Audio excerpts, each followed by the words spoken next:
ብሌን ጀግናዋ እናቷን አዳነቻት። ያሳደገቻት እናትን አቶ በኃይሉ ጋርድ ሊያፍናት ሊገላት ሲሞክር ደረሰችበት። ወይዘሪት ሰላም ብሌንን ስታጣ ብሌን አልተመለሰችም እንዴ ስትል ቃልም እየተደነጋገጠች መመለስ አቃታት። ምክንያቱም ያለውን ነገር ብትነግራት ስለምትነቃባት አይ አልተመለሰችም በማለት የውሸት ዋሸች። አቶ በኃይሉም ቃል ጋር ደወለና አይዞሽ አሁን ነገሮች ሁሉ ይጠናቀቃሉ፣ እሺ ተረጋግተሽ አርፈሽ ተቀመጫ አላት። ዳጊም እዛ ቤት የተከራየው ዳጊም ብሌን ተመልሳ ስለሄደች ምን ሆነ ይሆን የተመለሰችው በማለት በጭንቀት ውስጥ ነው ያለው።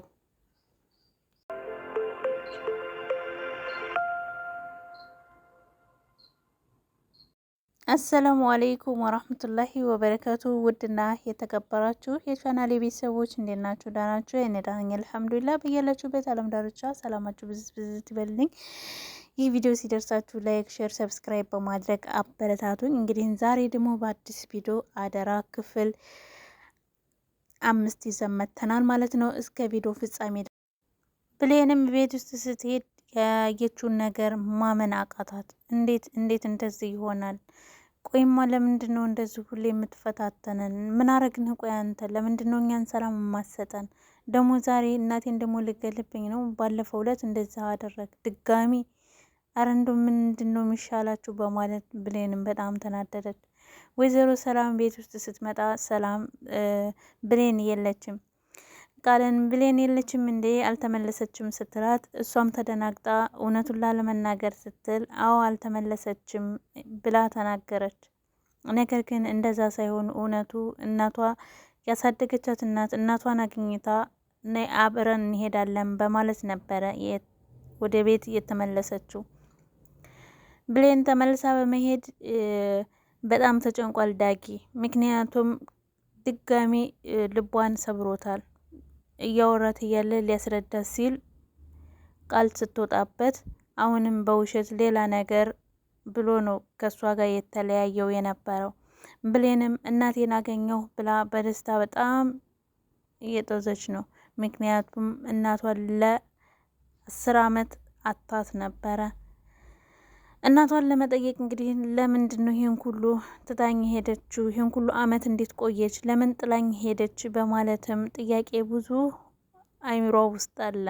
የብሌን ያሳደገቻት እናትም በቃ እኔ እናት ሆንኩሽ አይደል እንዴ? ለምንድን ነው ማትረጋጊው? በማለት ትጠይቃታለች። የብሌን ያሳደገቻት እናትም ብሌን በቃ እማዬ ለዋሽሽ አልችልም፣ ነገር ግን እናቴ ወላጅ እናቴ በጣም ናፍቃኛለች እና እሷን ማግኘት ስላለብኝ ነው ይሄን አድርግ እያልኩሽ ያለሁት። እያስጨነቅኩትሽ እንዳለሁ አውቃለሁኝ፣ ግን ይቅርታ ምን ላድርግ እያለች ነበር እየመለሰች ያለው። እሺ በቃ እኔ ላንቺ ምንም ነገር አደርጋለሁኝ፣ አንቺ ብቻ ሰላም ሁኝልኝ፣ አትጨነቂብኝ በማለት የብሌን ያሳደገቻትም እናት መልስ ሰጣታለች። ብሌንም እሺ በቃ በማለት ተመልሳ ወደ ስራዋ ስትመለስ ሁለተኛ ብትናገሪ አለቅሽም፣ ለዛሬ ግን ተርፈሻል በማለት የአቶ በኃይሉ ጋርድ እያስፈራራት ነበረ። አቶ በኃይሉ ጋር ይደውልና ስራው ምንም አልተሳካልኝም፣ ስለዚህ ምን ማድረግ እንዳለብኝ አላቅም፣ ግን ይቅርታ አላረግልህም እንዳልከኝም አውቃለሁኝ፣ ነገር ግን ከኋላ ብሌን መጣችብኝ፣ እንዴት ይሄን ማድረግ አልቻልኩም በማለት መልስ ይሰጠዋል። አቶ በኃይሉም አንተ የማትረባ ሁለተኛ ፊቴ እንዳትመጣ፣ ስለዚህ በዛው ቅር ነግሬሃለሁ፣ ፊት ለፊቴ ካገኘሁ ግን አልለቅህም፣ ተያይዘን ነው የምናልቀው በማለት ምላሽ ይሰጠዋል። ወይዘሮ ሰላምን ብሌን አለመንጣቷ በጣም ጨንቋታል። ለምንድን ነው ያልመጣችሁ? ምን ሆና ነው? ለምንስ ነው የሚጨንቀኝ እንደዚህ በማለት ራሷን ታስጨንቃለች። ቃልም ያለውን ነገር ላለመናገር እዛ ቤት ውስጥ ለውርስ እንደመጣች እንዳታቅባት የማትጥረው ነገር የለም። ሰላምም ይሄን ሁሉ ነገር አልገባትም። ዳጊም እዛ ቤት ውስጥ ያለው እስካሁን ድረስ በጸጸት እየሞተ ነው። ምክንያቱም ለምንድነው እንደዚህ ያደረኩት ትጸጸታለህ እያለችኝ ነበረ፣ ግን ለምን እንደዛ አደረኩት? ድጋሚ ለምንድነው ስህተት የሰራሁ? በማለት ራሱን በጥፋተኝነት አልንጋ እየቀጣ ነው። ቃልም በነገሮች ሁሉ እንደዚህ ፍጥንጥን ስላሉባት በጣም ነው ግራ የገባት። ምንድነው ማድረግ ያለብኝ? እንዴት ነው ከዚህ ውስጥ መውጣትስ ያለብኝ? በምን ቀን ነው እዚህ ቤት የመጣሁት? እንዴት እንደዚህ አደርጋለሁኝ? በማለት ከራሷ ጋር ጥያቄ ሆኖባታል። አቶ በኃይሉም ያንን ጉርስ ግዴታ ካላገኘን ከሱ ቤት ልትወጫችም፣ ስለዚህ አሁን ማድረግ ያለብሽ አርፈሽ ተቀመጪ እዛው፣ እኔ መጣሁኝ ነገሮችን ሁሉ አስተካክላለሁ በማለት ይመልስላታል። እንዴት ነው ማስተካከል የምችለው? ብሌን እኮ አሁን ቤት ውስጥ አልመጣችም። ስለዚህ ያለውን ነገር በስልክ ደውላ ብትናገርስ ምንድነው አማራጫችን? በማለት አሁንም ድጋሚ ለአቶ በኃይሉ ታቀርባለች። ቃልም ያለውን ነገር በጣም ጨንቋታል። ምን ማድረግ እንዳለባት፣ እንዴት መሆን እንዳለባት በጣም ነው የጨነቃት። አንዴ ትምጣልኝ እንጂ ዛሬማ አታመልጠኝም፣ ነገሩን ሁሉ ማበቃቃት አለብኝ። ስለዚህ ሳይታወቅ ከዚህ ቤት ወይ መውጣት አለብኝ ወይ ደግሞ ከዚህ ቤት አንድ ሰው ማጥፋት አለብኝ በማለት በራሷ ትወስናለች። ነገር ግን አቶ በኃይሉ ምንም ነገር እንዳታረጊ፣ ሰላምን አንድ ነገር እንዳትመርጃ፣ ምክንያቱም ቤቱ በሷ ስላልሆነ ቤቱ በሷ ስም እስከሚዞር ድረስ መጠበቅ አለብን፣ ታገሽ በማለት ነበር ምላሽ እየሰጣት ያለው። ቃልም የነገሮቹ ሁሉ ጥምጥም ወደ እሷ እየመጡባት ስለሆነ ስለገባት ምን ማድረግ እንዳለባት አሁንም ድጋሚ እያሰበች ነው። ቤት ውስጥ ያለው እነሱ ቤት የተከራየው ዳጊ ብሌንን በጣም ልቧን ስለሰበረው ምን አድርጌ ነው ይቅርታ መጠይቃት? እንዴትስ ነው ምቀርባት? እንዴትስ ነው ማናግራት? እንዴት ይሄ ያሳፍራል፣ በጣም ነው የሚያሳፍረው። እንዴት እንደዚህ አደርጋለሁኝ? እንዴት እንደዚህ የቀሽም ስራ ሰራለሁኝ? በማለት ከራሱ ጋር ጥያቄ ፈተና ሆኖበታል። አቶ በኃይሉም እንግዲህ የራሱን ጋርድ በመላክ የብሌንን እናት እንዲገላት ልኮ ነበረ። እሺ በቃ ባለፈው ዕለት እንደዛ ስተሰርተሃል፣ ነገር ግን አሁን ድጋሚ ከሰራህ አንላቀቅም፣ እገልሃለሁ በማለት እያስፈራራው እያለ እሱ ግን እሺ በቃ እጨርሰዋለሁ በማለት ወደ ቤት ሲሄድ እያለ የተናገረውን አንድ ባንድ አቶ በኃይሉ እያስታወሰው ነበረ። እሱም እጁ ላይ ጓንት አድርጎ ማንም ቤት ውስጥ እንደሌለ ስላወቀ የብሌን ያሳደገቻት እናት ቤት እያስተካከለች ስለሆነ ምንም ነገር ስለማታቅ ከኋላ መቶ አነቃት። ነገር ግን ራሷን ለማዳን እየተፍጨረጨረች ነበረ። ልታንቀው ስትል እሱ ግን ወደ ኋላ እየሆነ እሷን እያፈናት ነበረ። ነገር ግን እሷን የገደልኩ መስሎት ነበረ። እሱ ከኋላ ከትራሱ ወደ ትንፋሽ አለ። አቶ በኃይሉ ጋር ይደውልና ስራውን በድል አጠናቅቅ ያለው በማለት ይመልስለታል። ነገር ግን እንደዛ ሳይሆን አቶ በኃይሉ ተሸውዷል። የብሌን እናት አልሞተችም አለች። ምክንያቱም የሞተች አስመስላ ራሷን እያዳነች ነበረ። ምክንያቱም እንደማይለቃት ስለምታውቅ።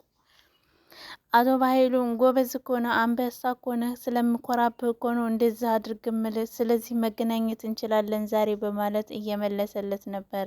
እሺ በቃ ወደ በኋላ ላይ እደውልልሃለሁ እንገናኛለን በማለት ሁለቱም እየተቀጣጠሩ ነው። ቃል ጋር ይደውልና ነገሩን ሁሉ ጨርሻዋለሁ፣ ስለዚህ አሁን ሀሳብ እንዳይገባሽ አርፈሽ ተቀመጪ፣ ምንም ነገር አታቂም አሉ አንቺ በማለት ይነግራታል። ቃልም እሺ በቃ ጥሩ ነው፣ ስለዚህ አሁን ምንም የምፈራው ነገር የለም ማለት ነው፣ ስለዚህ ቀጣይ ደግሞ ብሌን ትሆናለች በማለት እየነገረችው ነበረ። ለማንኛውም ተረጋጊ፣ ለሁሉም ጊዜ ያለው በማለት እየመለሰላት ነበረ። እዛ ቤት ያለው ልጅ የተከራየው ከነሱ ጎረቤት ያለው ልጅ ዳጊ ተመልሳ ብሌን በመሄዷ በጣም ደንግጧል። ለምንድን ነው የሄደችው? ለምንድን ነው የተመለሰችው? ምን ሆና ነው? በማለት ራሱን እየጠየቀ ነበረ። በእኔ ምክንያት ይሆን እንዴ ተመልሰ የሄደችው ወይስ ለምንድን ነው? በማለት ራሱን እየጠየቀ ነበረ። ነገር ግን ቃል ትጠራውና እና ዛሬ አሪፍ ጊዜ የደስደስ እናሳልፍ ስትለው እሱም እምቢ እንዳይል እሺ እንዳይል ግራ ይጋባና ቆይማ ስራ እየሰራሁ ነው፣ ስጨርስ እመጣለሁ በማለት ይመልስላታል። ሰላምዬም ስትመጣ ነገሮች ሁሉ እንዳልሆነ ስለገባት ምንድነው ይሄ ነገር? ምን እያረጋችሁ ነው? ምንድነው እየተፈጠረስ ያለው? እኔ ምንም እየገባኝ አይደለም። ብሌን የት ናት? በማለት ድጋሚ ጠይቃለች። አሁንም አልመጣችም ወይ ስትላት፣ አዎ አልመጣችም እናቴ፣ የት እንደሄደች አላውቅም በማለት የውሸት ተዋሻለች። የመደናገጥ ፊቷ ላይ እየታየባት ነው። ምን ሆና ነው በማለት እንዴት ሁለት ጊዜ ትጠይቀኛለች በማለት ቃል በራሷ ጊዜ እንዴት ሁለት ጊዜ ትጠይቀኛለች በማለት በራሷ ጊዜ ራሷን ልታወጣ ነው። ቃልም ነገሮች ሁሉ እስከሚስተካከሉ ድረስ መቻል አለብኝ፣ ስለዚህ ማስመሰል ነው ያለብኝ በማለት የውሸት ፈገግ ትላለች። ሰላምዬም እሺ በቃ ስለዚህ አሁን ምን አለ ምን እንስራ በማለት ትጠይቃታለች። አይ ምንም አያስፈልግም እናቴ እኔ ሰርቼ እንበላለን በማለት ትነግራታለች። ነገር ግን ባለፈው አቶ በኃይሉ እንዳትመርጃት ስላላት አሁን ላይ ሰላም ሆና ከእናቷ ጋር እያሳለፈች ነው። ነገሩ ሰላም ምንም ነገር የምታውቀው ነገር የለም። ሰላም በጣም ታሳዝናለች። አረብ ሀገር ሆና አረብ ሀገር ተቃጥራ እንደዛ ያመጣችውን ንብረት እነሱ ለመውረስ ብለው ከታች ከላይ ሳይተኙ እየተሽቀዳደሙ ነው። ልጇ ብሌን እንደሆነ ሳታቃት ሊገሏት እየሞከሩ ነው። ቤቱ በእሷ ስም እስከሚሆን ድረስ ግን ነገሩ ሁሉ ቆሟል። ይህን ሁሉ ነገር ሰላም አታውቅም። ሰላም ትነቃ ይሆን? ምን ታረግ ይሆን? ነገሩ ሁሉ ይገባት ይሆን ወይስ ምንድነው የምታረገው የሚለውን በቀጣይ ክፍል ይዘን እንመጣለን። የብሌንስ ነገር ምንድነው? መጨረሻዋ ምንድነው የምታረገው? ከእናቷ ጋር ያላትን ነገር እንዴት ታረገዋለች የሚለውንም ነገር ቀጣይ ክፍል ይዘን እንመጣለን። አብራችሁ ከኔ ጋር ስለቆያችሁ ስለምታበረታቱ ከልብ አመሰግናለሁ። አሰላሙ አለይኩም ወራህመቱላሂ ወበረካቱ።